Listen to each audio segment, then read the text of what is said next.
Okay, how's the lighting working up? Yeah, we won't look up. I don't see any mistakes, so maybe that's a good thing. Okay. So,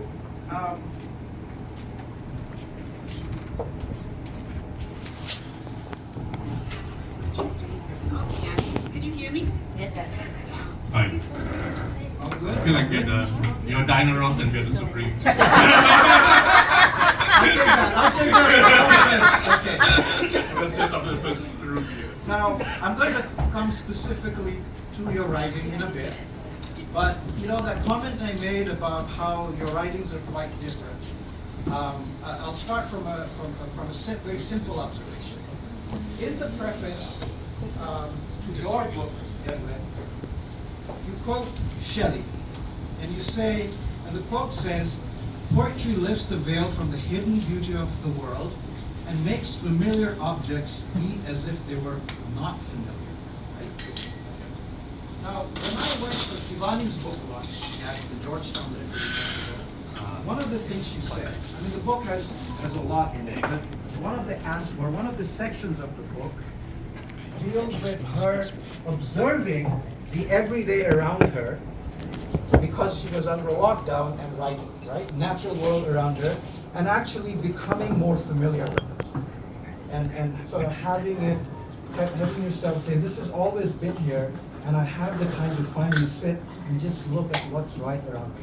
So for that part of your writing, you're trying to make, familiarize yourself with things that are right around you. And in your case, you start off by saying it's supposed to make the familiar not familiar. So would one of you want to start as to where that impulse came from? There are other aspects to your work, but just that one. Fantastic question. Sandeep, It's once in a while, wow. I know, right? I think what's really interesting is that, yes, I spent the couple of lockdowns in Port Dickson with my parents and my sister. It went surprisingly well. I was really expecting something a bit more painful. But we were all locked in, right? So there was this element of restraint that we were experiencing collectively. And I think in response to that feeling of restraint, an urge to expand and an urge to transcend boundaries and borders arose in me. And quite naturally, I went to the medium of poetry for this, because that's essentially what poetry is to me. It's capable of generating expansion, it's capable of transcending boundaries.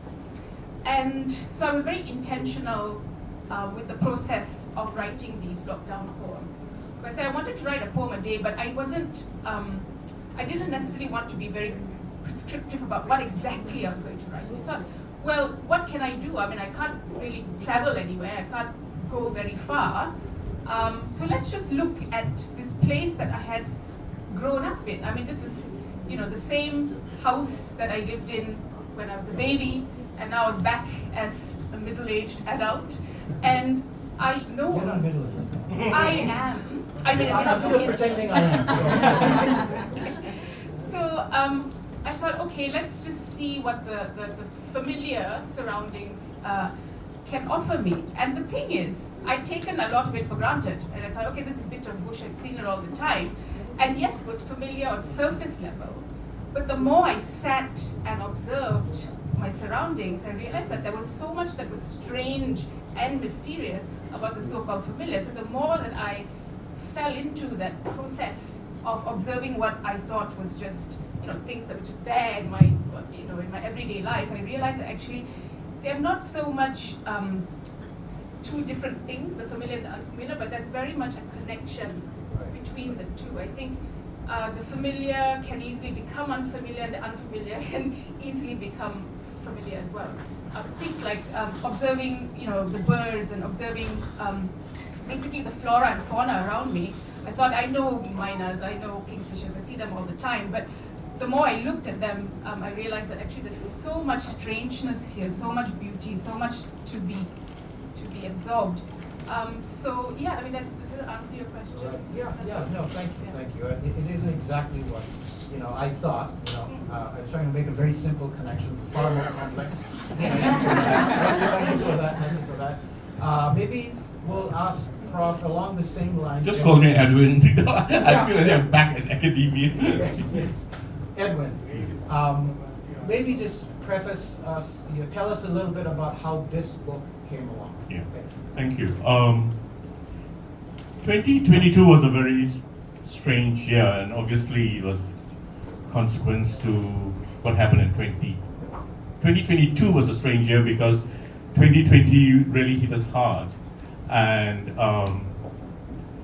so much of 2020, 2021 I spent by myself, most of the time at least, and it gave me a time to look at what I had written over the years. My last collection of poetry came out in 2017, and so I was putting together my writing. At the same time, I was in contact with the late Wong Pui Nam, and so while I was actually putting together a volume which will eventually be called Rambutan Kisses, working with him, Love and Loss was a collection of poems that appeared earlier last year, and so Pui Nam very graciously selected those poems and edited them and wrote the introduction.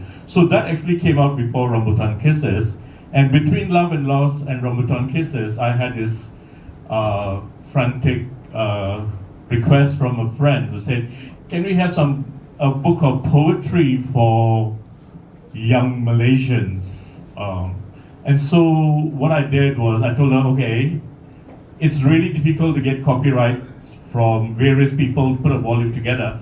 And I realized if I looked at my work, I could come up with 50 poems. And so the 7 o'clock tree as a volume came out, and it has been adopted in some schools. So, and then finally, Rambutan Kisses. And you might see a couple of poems that appear in all 3 volumes because they were all coming together about the same time. Thank you. Shivani, in your case, okay, first of all, I just want to say that for Shivani's book, she's got a beautiful introductory chapter. It's a critical work of literature. Yes. Sorry, it's a critical work of literature itself, and it's self-reflexive. And you say that 20 years of your journey of translating, the collection represents 20 years of my journey of translating astonishment into language. You want to tell us about the pretentious. No, it's not. But I'm intrigued by both the 20 years part and the astonishment part. Yeah, I mean, whenever I mention that, well, actually, I mean, the collection comprises of poems written over 2 decades, and every time I say that, I realize just how, it gives you an idea, right, as to how mature I am. These days, I find myself using euphemisms like mature and experienced and seasoned to refer to my age. But yes, because I started out writing poetry. That was, so in the early years of my writing journey, I focused solely on poetry, and which is why this collection is actually very meaningful to me. And I'd say around 40% of the poems are poems written 15, 20 years ago. And it was a form that I felt very comfortable in. Poetry as opposed to fiction. I actually had to teach myself how to write fiction when I was in my mid-20s. But I grew up writing poetry. I was 8 or 9 when I first started writing poetry, and then I became very serious about it when I was 15, and said I'm only going to write poetry. If I can't write poetry, I will die. I mean, it was that dramatic, as teenagers are, and that became. It felt like my life's purpose, to find the right language to convey very complex, nuanced, subtle feelings, emotions, thoughts. Things that I knew ordinary language couldn't convey, and things that I knew were missing in conversations with people. I don't know about you, but I often find that whenever we communicate with one another, there's always this subtext, something in the silence that just can't be really conveyed in that conversation. And that's why I fall back to poetry, because I feel that poetry helps me to do that, one. And two is, I just think that it's the perfect medium also to highlight beauty, to highlight awe, to highlight wonderment. One of the first things I tell my students in my poetry class, I know there's students, probably there's some students here, so maybe you'll remember, this reference I like to make to wonderment. The fact that, we lose that, we lose the ability to be awed by life, to be awed by the things around us, then I think we are missing out on something very, very fundamental and important in life. In fiction, I celebrate all the dark twists of life, and I talk about tragedies and whatnot. But in poetry, I find that that's really the space I go to highlight the strange, the mysterious, and the indescribably beautiful. That's what I use the medium for. Okay, so but you describe it as an act of creating, like an act of making. But yet you also use the phrase to retrieve a poem. This is a very intriguing thing. What do you mean by retrieve a poem? Are you retrieving your own works or stuff from the world? What does it mean? I know it sounds very mystical and mysterious, but I think it is that mysteriousness is a fundamental part of the process of writing poems, I think. But that I actually stole from a poet called Mark Nepo. Right. You mentioned that. Whose poetry workshop I attended during lockdown, is a virtual workshop, and something he said during that workshop really struck a chord with me, and he talked about the writing of poems as the retrieval of poems. So that just made me think of these poems that were already there, pre-existing, and all the poet, well, it sounds very easy, but it's not easy, but basically what the poet had to do was to collect them. And to me, that actually created a very conducive internal climate or internal setting to write these poems. Because what I had to do is kind of adjust how I was internally, basically keep myself open enough and transparent enough to see what poems were out there for me to kind of collect. I know it sounds very strange, but it actually really helped because it kind of gave me the confidence that I didn't have to struggle to find the right words. The words were there, I just needed to open myself up to them. Of course, I have also had many years of writing poems, so I think by the time that I heard of this concept of poem retrieval, I was sort of ready to be that kind of open and vulnerable. Collect the poems. Right. Okay, I get it. Edwin, I'm going to ask you a question based on another interview or an interview I saw you had on television with the late K.S. Maniam and Sharat Kadir. It's very beautiful. It's on YouTube. It's really nice. It's a great discussion of literature. Now, in that piece, you say you use a two-word quote from E.M. Foster. You say that you write only, but your writing is only connect. Can you tell us a bit about only connect and how it has manifested in this book and the other books that you've been writing for so long? Yeah. Only Connect is something that I read from Ian Foster 30, 40 years ago, and it has always stayed with me. And for me, connecting is important, especially as a teacher. I always wanted to make sure I connected with my students. And then as a writer, I wanted to write that which when someone reads, they will feel a kind of a hook, or they will sense that they are part of that experience that I am trying to convey. And it gives me quite a lot of pleasure when people actually come and tell me, oh, I like that work. It made me think. Some people say, oh, your work made me blush. I say, okay. So I connected at a certain level. So I feel as my role as a writer is to connect firstly, I want to connect with certain things that I'm writing about.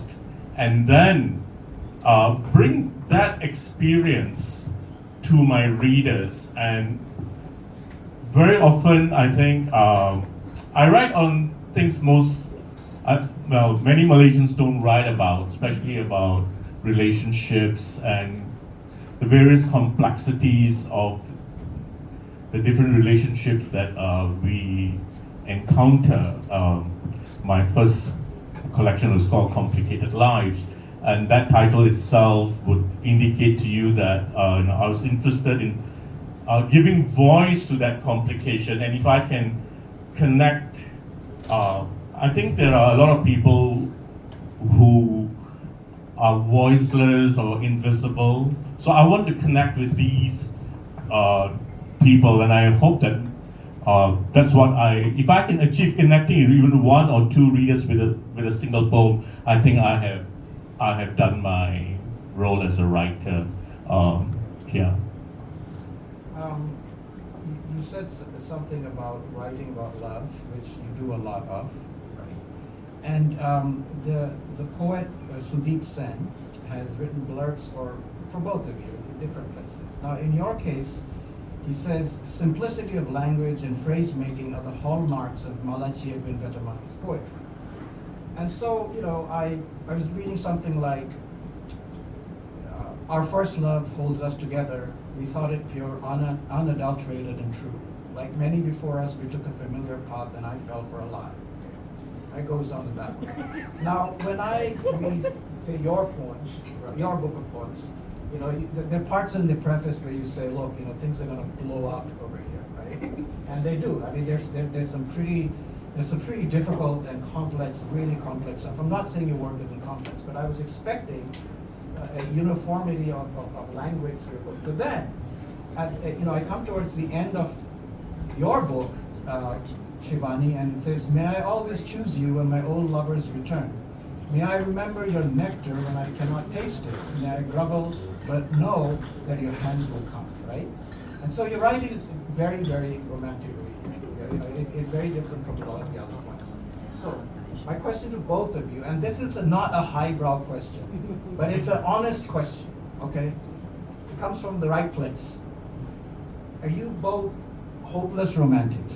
I mean, do you have to be that to keep doing this? I actually see myself as very pragmatic and realistic. But not in your poetry. Not in my poetry. Pragmatic, I'll read it. I see a different side in his poetry. It's a side that I don't see, because we're colleagues, we're friends for many years, and when I read his poetry, I see a different dimension, a dimension that I don't. Maybe you don't reveal it to me. I guess that may be it. But tenderness and I do write about how painful love is and can be, and a lot of falsities that I think. But if I were to see myself as being romantic, maybe the romance fades very quickly. Yeah. In my poetry, transitions into loss. And therefore, even when I was talking to Puina, he says a lot of manifestation, more of loss than love, and Okay. Can I just, I think because you mentioned something really interesting about the more complex poems, and then you touched on a poem that has a more sort of straightforwardness about it. Yeah.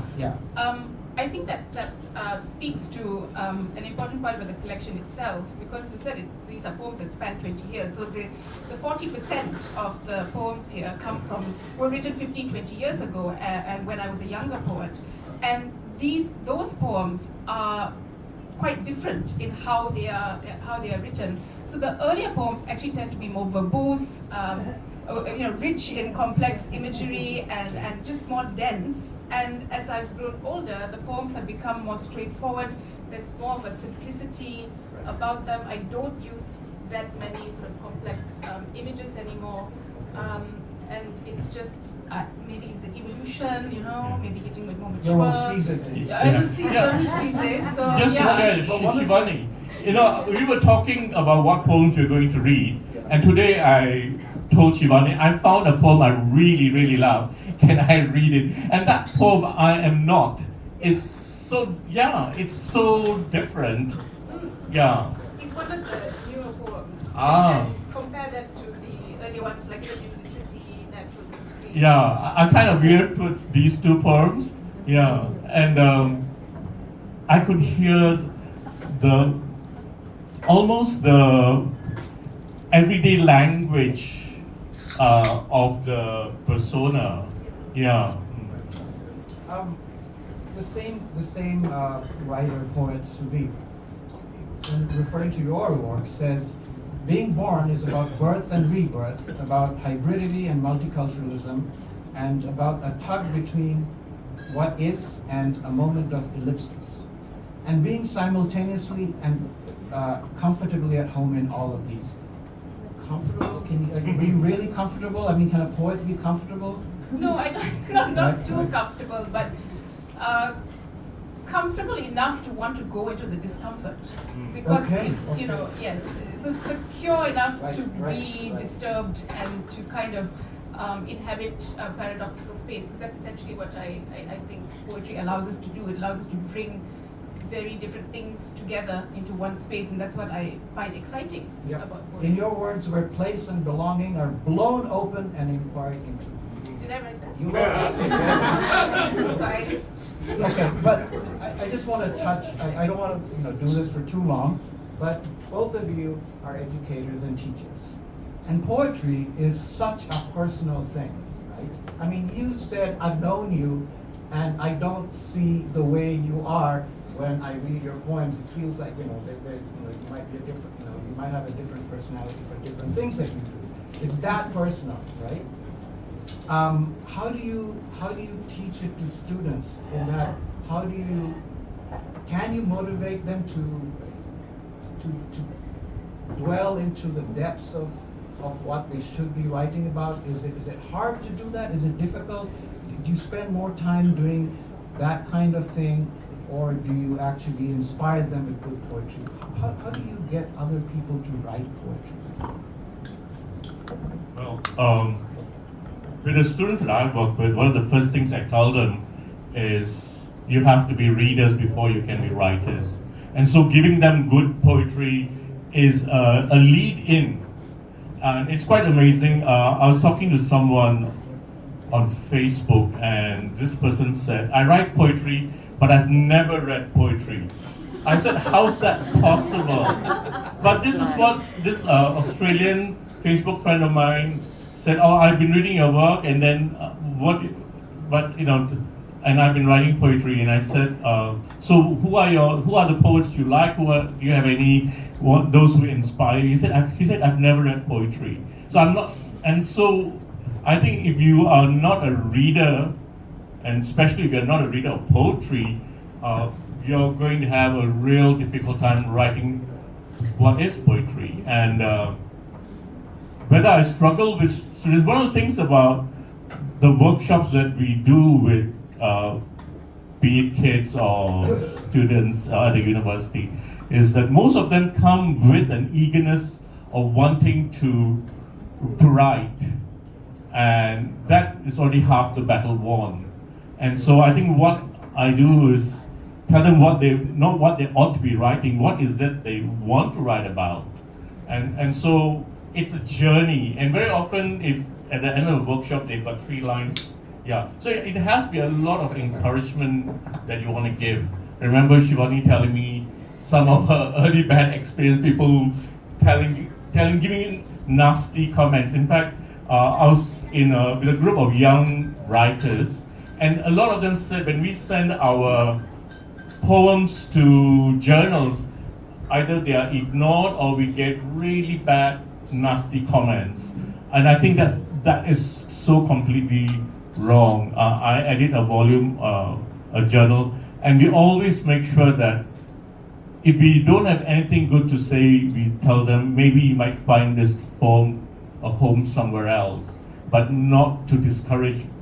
So I think my role, I see it as more of someone who's going to facilitate that experience, because whatever you tell your students, they take it to heart, and the last thing you want to do is to hurt them.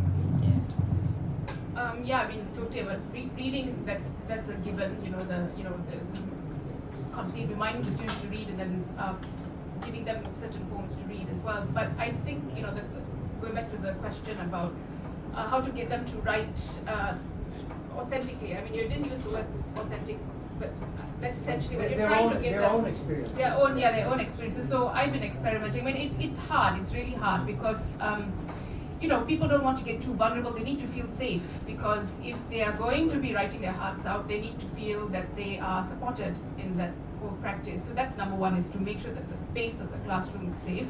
So the various things that I do for that. And secondly, I found that just finding some elements that are personal to them. So I'm teaching poetry now, actually. So the first, I'm trying new things, like basically activities that are connected to who they are on some level. So it's simple things, actually. That doesn't sound simple. No, simple things like bring your favorite food in, really, Oh. and then the food itself, and then use your senses to perceive the piece of food. And then food is fantastic because it always has associations with you. Memories start to, sort of just bloom on their own. You don't have to do that much. So I've been finding it quite, I don't know if wants to, but I've been finding it fantastic. And I'm frankly quite, feels more effortless when you pick the right sort of activity or the right sort of approach. The food, next week they're bringing in fables, stories, mythologies that they've grown up with. So something that's, close to them. Yeah. What did we do before this? Oh, we did ghazals, writing to a beloved. That was very exciting. 1 week ahead of Valentine's Day. And then the first week we did an ode. So bring an object that you that you're close to, headphones, a pen or whatever, and that seemed to allow them to write about something that was more meaningful to them. Okay. Since both of you do write across formats, right? Poetry, stories that you write, sometimes they're short, sometimes they're novels, novellas, right? This is a quote from you, Edwin. Students say, oh, I couldn't finish the novel for this week's class, right? And then your wider thought is, well, a novella maybe, right? So, how do you shift between these different formats, and is there any one that works a little better in a classroom? Are novels indeed too long to assign to students? This poetry? No, they're not. Okay. Is it easier in a sense to have poems because you can read 5 poems and come to class instead of reading a full novel? How do you navigate that? Yeah. Some students just don't read. Whether you give them poetry, short stories, or novels.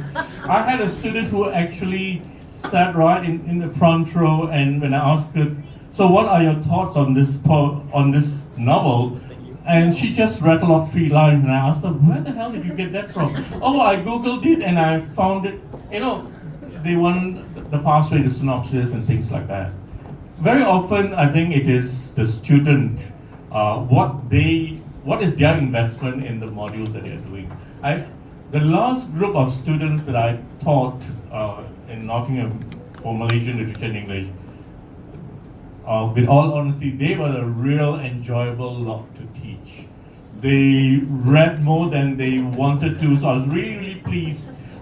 Novels were read, plays were read, they attended performances. They came here and met Brian Gomez. So I think very often as teachers, we also need to give them that which they can handle or would like to read. I remember when I was second year in UM, and we did Victorian literature, we did Middlemarch, we did Vanity Fair. Cyrus, you're here somewhere. Remember all those long novels that we read? But we read because we had to imagine having to read Middlemarch 1 week and then go on. That's right, you could hit someone with it and hurt them. and so it's not so much the length, but what is it that prose might work better for some students than poetry. It all depends how you actually sell it. I think as a teacher you have to be a very good salesperson. Right. Shivani, I'll ask you something along those lines, but a slightly different question. You see, I see certain similarities or patterns in this collection of poems from your fiction writing from earlier. Right? Am I right? Yeah, I think there's some. There's a parts of this book. There's a heavy emphasis on observing the natural world. Yeah. And at least in Yalpana, you go into long descriptions of talking about the natural world, Yeah. what's happening in a very strange setting, which Yeah. is very interesting. But there is that, right? Is it because you're just changing formats, but roughly guided by the same thing, or do you have a different? Do you think you can express yourself better through poems because it's a different medium, and so you choose to do that rather than write prose? See, I think there are some themes that run through all genres in terms of my writing. Yeah. So Yeah. I'm obsessed with the natural world. I'm obsessed with the connections between the human and the non-human. I'm obsessed with the topic of displacement. I think you'll find that in all types of writing that I do. But you see, to answer the question of where do you go to, if you want to convey this particular topic, are you going to go to poetry? Are you going to go to prose? I think it really depends on the starting point. So with poetry, often it comes as a very strong feeling. In that sense, a very Wordsworthy and very old-fashioned in that sense. So I have a very strong emotion, something that's very abstract that needs to be unpacked into a concrete form.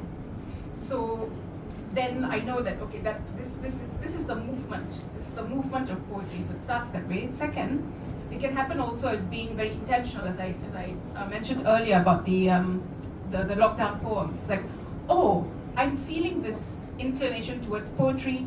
I'm going to spend this time, and usually it's like a month or so, and I've done this quite frequently, a month of just writing poetry, a poem a day, and that's what I do.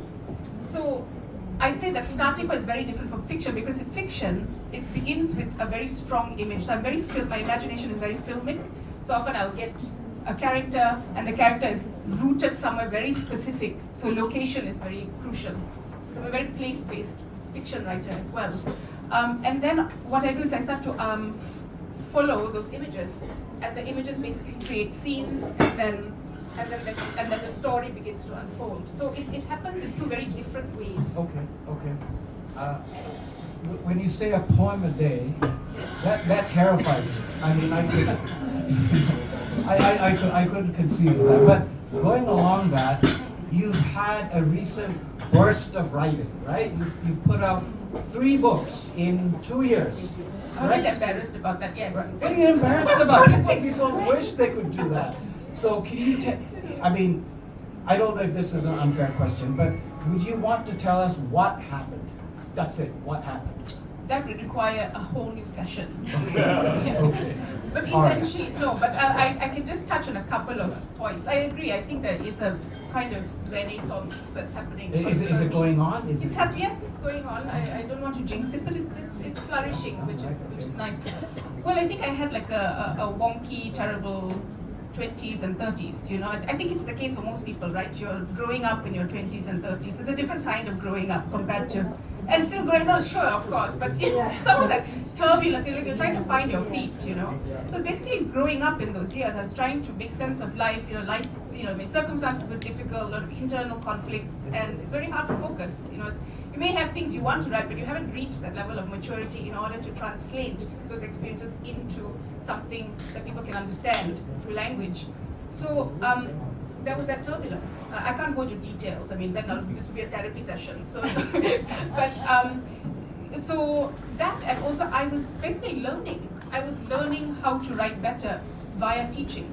So most of my 30s, have assumed that you know my age, but basically the last decade of my life, I spent teaching, and I learned so much through that, because you have to first of all do the research, then organize your thoughts, understand some of the techniques that you're teaching, and I think that really helped me. There's a lot of humility in that statement, that you were learning through your teaching, right? Because I think students look at you and say, oh my God, they know everything. Could we write a poem that would mean something to them, that would be worthwhile? So for you to admit to that, I think is large because we're always very vulnerable. I mean, you know, and if we weren't, there'd be something wrong with our work. I mean, do you agree? Right. Okay, we should wrap this up. So the classic wrapping up question for you, Edwin, first. What's next? I'm sure you've got some things up your sleeve, but just... Yeah, the last few publications have been largely my poetry. I have a collection of short stories which I published a few years ago, and I also have about 10 short stories which I'm reworking. So maybe later this year that I hope to have a collection of stories, yeah. And yeah, writing stories, like Shivani said, is quite a different experience from writing poetry. And I do think that quite different as a prose writer than I am as a poet, yeah. Do you want to touch on that? Because I didn't quite ask you that question, how you're different as a prose writer.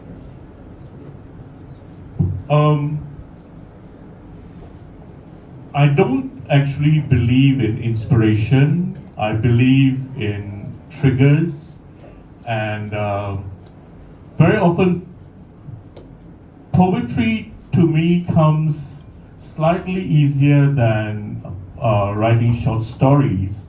With short stories, I need to really plan, and there's certain things that I want to hear in my head. I want to hear the characters speak before I actually write the actual stories. I want to see a lot of drama in my head, and then I get down to writing.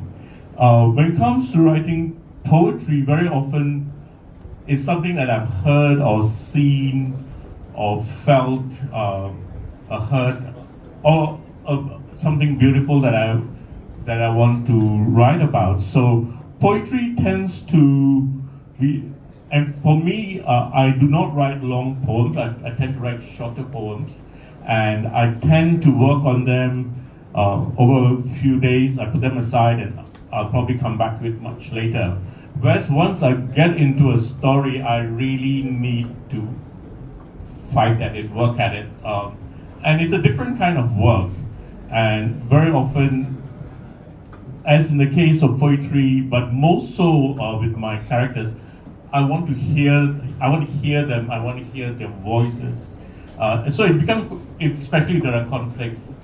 So I was quite pleased when some of the stories were dramatized, because then I felt that I had succeeded with that kind of stories that I wanted to tell. Yeah.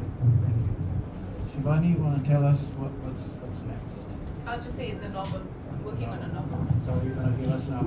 That's it. No, and then I also have plans to write eco-poems. Once the novel is sort of done, I'd like to. So not in tandem. You're going to do your serial project person. Yeah, I am. I love Good, projects. good. So something's working for you. I'm trying to figure out how you do this. Oh, sit by the sea. I have a Sit spot. by the sea. Yeah, maybe I shouldn't reveal too much, but Can yeah, I there's say a the space. sea on a screen and I don't know, maybe. Yeah, I had to. Yeah, so I go to a particular location. location I have by a the location. ocean. By the You ocean. do are. Yeah, Okay. that's I think we've plumbed some depths of some of your process. I hope this was interesting for people. Now let's hear some damn poems. So what we're gonna do now is they're gonna read one of each other's poems, right? And then there's some people planted in the audience who are prepared with their favorite poems for both of them, and then they're gonna come up and I'm gonna use the word perform the poems, okay? All right. By the way, our books are available at the back. So maybe if you want to get a copy and grab a drink, shall we take a minute or two? Yeah. Just relax a bit. Go get some drinks. Brian is there. It's complimentary. Enjoy the tour. And also our books are available. Please get copies so that when we read, you can follow where we are reading from.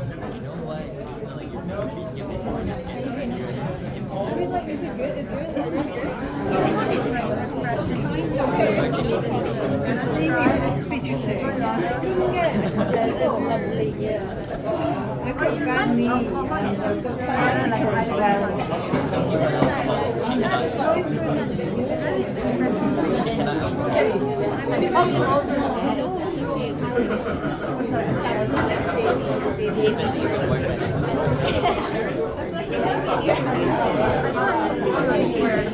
Yeah, she's doing a pretty nice